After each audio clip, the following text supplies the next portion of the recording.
Hey, how's it going? It's Xavier with Mercedes-Benz Woodlands. Hey, just want to do just a quick rundown on all the buttons on the car. I'll start at the top. Obviously, you have the memory seats here. Once you have the seat set up to your desired position, you just hold down the M button and then hit the desired setting. It'll save it there. It'll do it for the seats and the mirrors.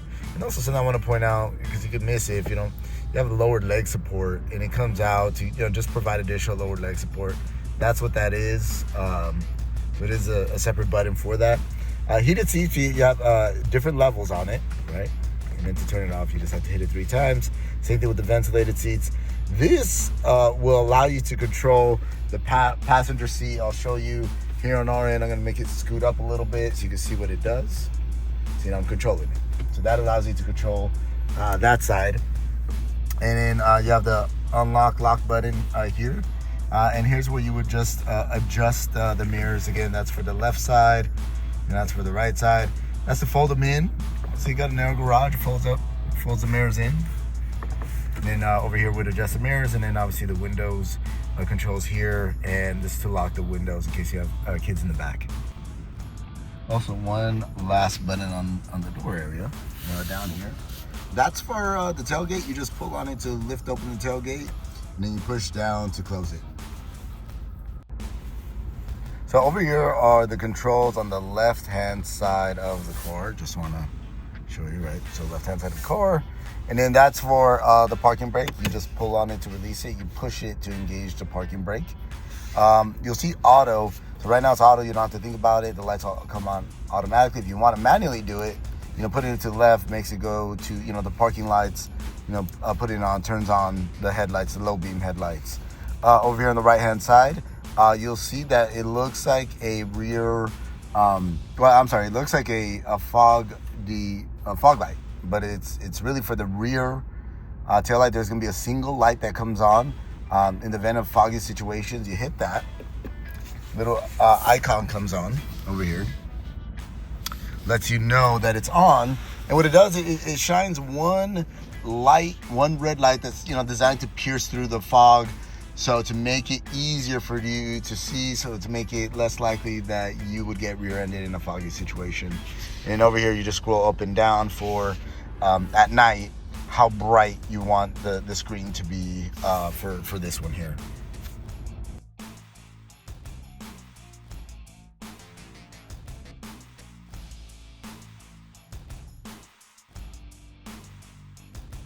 So you have now the shifter, the clicker for the washer of the windshield. So you hit that button, right? You hold it down and it'll activate the windshield.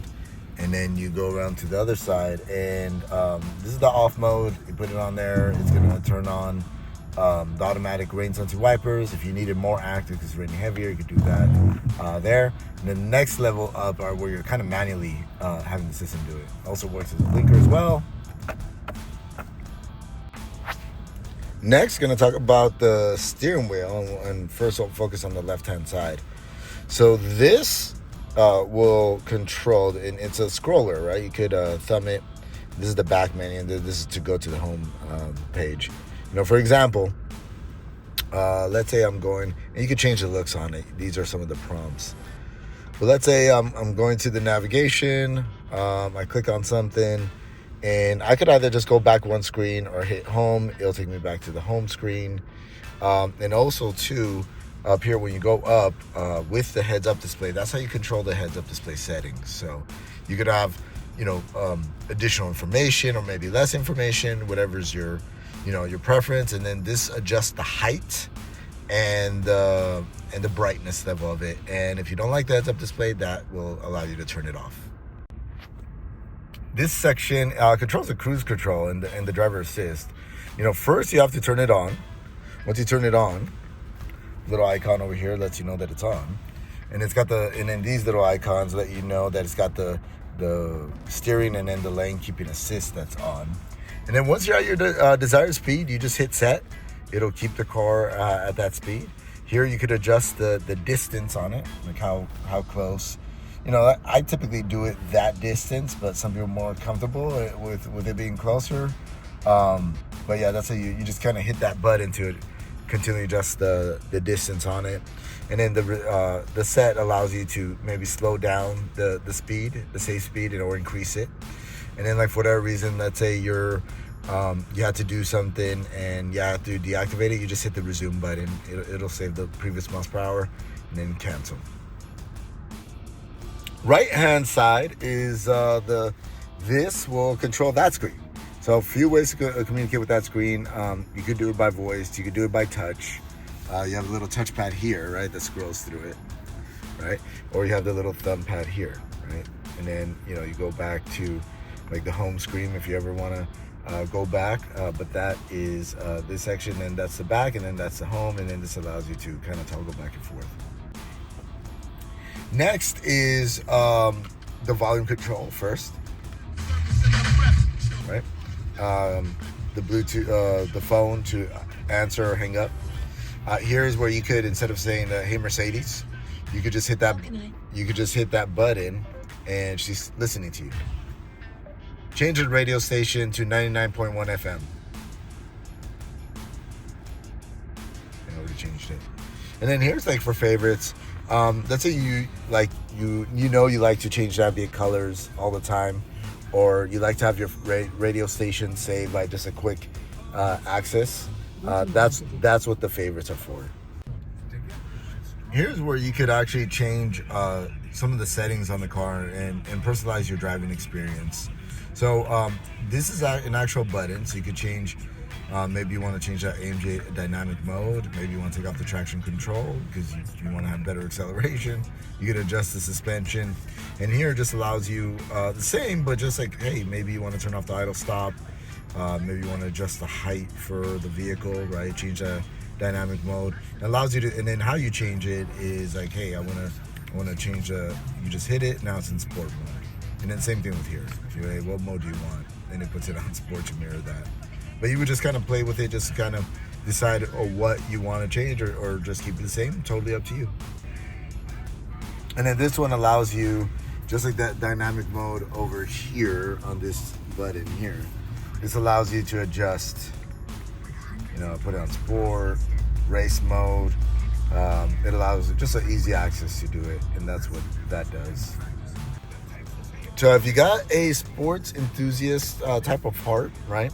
So right now you can see that it's in drive. If you toggle on this, there's this right here, the paddle shifter behind the steering wheel. You pull on it, changes it to manual mode, and that's for, if you time it right in practice, you could arguably get better acceleration. It is for serious speedsters that are looking to race, and then to just change it back, you just hold it down for a couple seconds and it goes back to drive like I just did.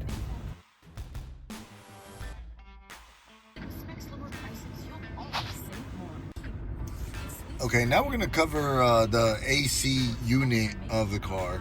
Now, a lot of it you could have manual on the screen, but I just find it easier to use the buttons. Obviously, this adjusts the temperature for the driver, that adjusts the temperature for the passenger.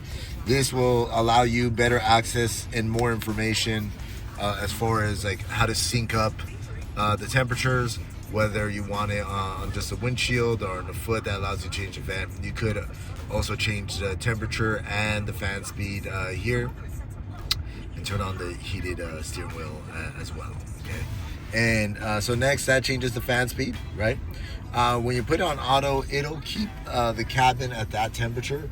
So at first, whether it's a really hot or really cold day, you'll find it, blowing really strong until it adjusts the cabin to that temperature. But once it does, Mercedes does recommend leaving the car in auto at your ideal temperature. It just helps the car and this AC system run more efficiently. Here, you ever have a foggy windshield, you hit that. For the front windshield, you hit that. For the rear defroster and the side mirrors, you also make sure to leave your AC on. It actually works as a dehumidifier and helps to take off, dehumidify the windshield.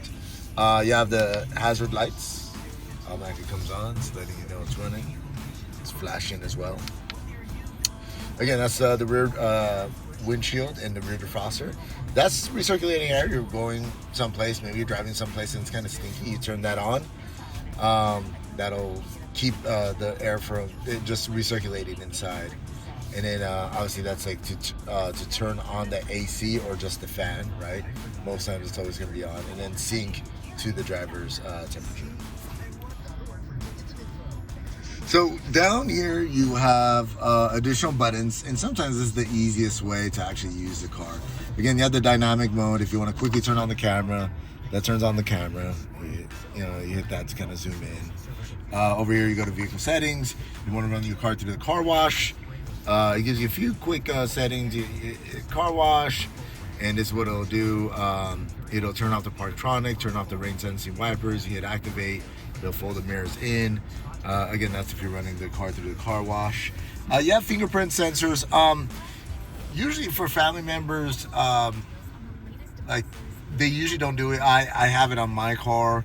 I don't use it much because what gets annoying once you turn on your car, even just to access the radio or navigation, and you have to wait about 30 seconds for it to load up. You have to put your finger there just to access like basic functions. So if you got a commercial, business, and have multiple drivers, I can see that's effective. But if it's just you and family, there's really not that much personal information that's on there. But that's what that's for.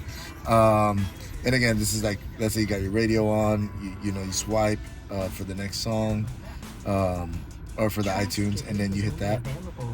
Yeah, she corrected me. And that's for like, like if you got iMusic on. That's the back, that's the home. This is where you go to adjust the volume, and you hit that for the mute button. And then navigation screen quickly puts up the navigation screen, quickly puts up the radio screen by hitting that, and then quickly puts on the cell phone screen, like if you have to check your most recent calls.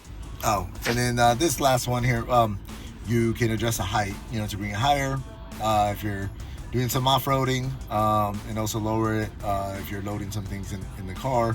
It'll automatically lower it once you go to a high rate of speed. And then you have this button here to open up the center console for additional USB-C chargers. Okay, so over here is the overhead console. So I'll start with the left. That's for the map light. You see it turn on, and then on the other side, that's for that side. Right now is the off mode. So if I open the door, it doesn't come on. The lights are completely off. I turn it off. Now the lights will come on automatically, right?